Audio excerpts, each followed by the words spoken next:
Do you think you need years of modeling experience to create something cool like this? And the cool thing about it, you don't have to print it to see all the details. You can just put it on the table and see all the details with a realistic size. At the end, we're gonna make this a realistic robot that moves. Let me know what you think about the idea. Hello, it's Ali. Welcome back to the channel. So to create something like this needs years of experience and practicing to create a model like this. Having experience is something else, but you need a powerful computer to handle all that geometry which you will have for designing first and then for slicing the model. Because when you're designing, when you have so much triangles and the computer has to handle all of that, otherwise it will crush and it will delete everything and not gonna be saved. It happened to me so many times. But designing this model took me about 5 minutes and maybe 10 minutes to change the colors and then sliced it. This video is sponsored by Meshy AI. It's the website that you can create models like this. Either you can import the picture and it will create the model for you,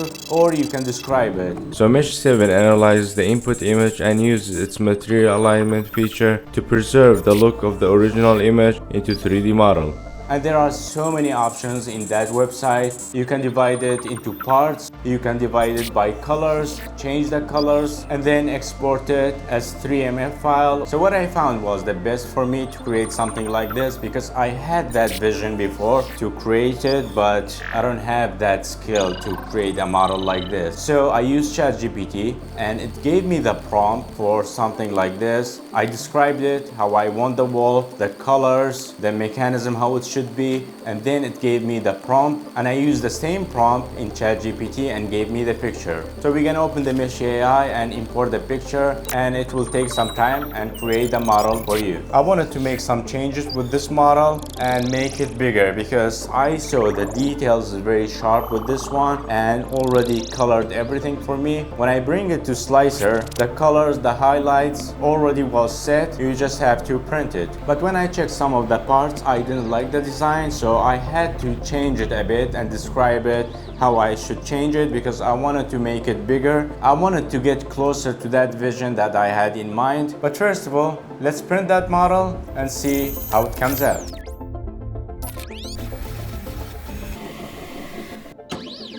Alright, here are the two parts. We're gonna put some glue and snap it in, and look how it came out. It looks really good. If you have a multicolor printing and you create models like this, the possibilities are endless. Alright, it's already looking great now. Let's go back to Meshy AI and edit the model the way I want, how I wanna fix some of the hand. And after that, we're gonna size it up and print it. Alright, here's the model. It already put the color as well, just like the picture. Before printing, you wanna see how the size looks, because without printing, you're not gonna know the actual size. But the good thing about it is this tool. We can scan this code and you can put it on a flat surface and it feels like it's actually there. How cool is that? Alright, here are all the pieces that I printed. It took me 3 days to print all of that, but with the main body, I had some issues with the tower because it broke. And the reason for that, I had very low spool for the black color. And when it finished, I had to change it and it will cool down a bit. So that's why the tower shifted a bit. I managed it somehow and it came out good. So that's the good thing about it. You always have to save a 3 days print, but it came out good. And here we have all the pins. We're gonna connect all together and see how big it will be here. Alright, so if you are thinking to print this model, which I will make sure to put it in the video description box below because it's a cool model and why not. And you can do this with X1C or any printer with 256 by 256. Alright, one thing you should know if you are creating this model, there are two types of pins. So we have the short ones. 4 short ones is for the hands and the other ones for all the bodies, and it's not gonna make any difference. But just so you know, the short ones is for the hands. Alright, we have all the parts. For gluing models like this, I always use CA glue, but most of the time I'm not using the activator because it will make it white.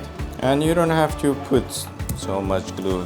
You just have to make it wet a bit and make sure that it doesn't come out from the sides. Okay, we have enough glue. We're gonna put 2 pins and put the back end.